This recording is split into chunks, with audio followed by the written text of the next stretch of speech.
Community Forum in Utica, and on the agenda, the Downtown Revitalization Initiative. This meeting will give an update on the project proposals that are moving on to the next round. News Channel 2's Caitlin Erla is live at the Veterans Outreach Center to tell us more. Caitlin.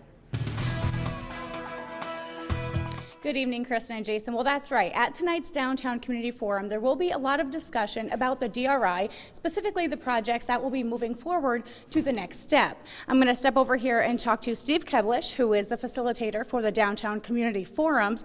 You've also been very heavily involved in the DRI process as a community member, right?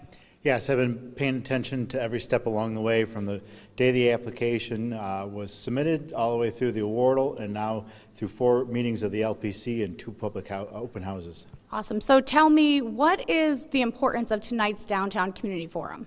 Now we have an understanding of what's possible, and this is when the process will start winnowing down to a few projects. So the dreams, the other ideas that were out there, we know what's not going to make it to the table. What is possible now, we have a clear definition of, and that's what we'll be going through tonight. Okay, so very lengthy process, but very important process for this money, for these projects to really revitalize downtown Utica. How has this process been for you as a community member? You already touched on, that you've been involved, but for the community overall, it's a lot to pay attention to and a lot to really focus on. It is a lot to take in. There are a lot of competing interests. There are a lot of competing visions.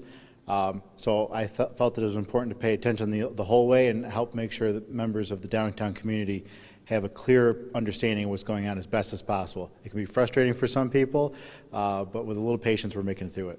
So you know the projects that are moving on to the next step?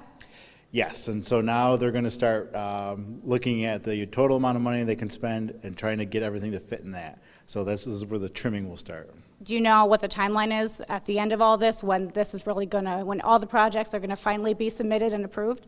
Well, there's another meeting at the beginning of March, which will have a clearer picture, and then it'll be in the middle of April to late April, I believe, when the final list gets submitted to Albany. Gotcha. And we'll be definitely paying attention to that. Thank you so much for joining us. Kristen and Jason, I'm going to send it back to you. We'll have more on tonight's Downtown Forum at 10 and 11. All right, Caitlin Erla live at the Veterans Outreach Center. Thank you. Yellow Brick Road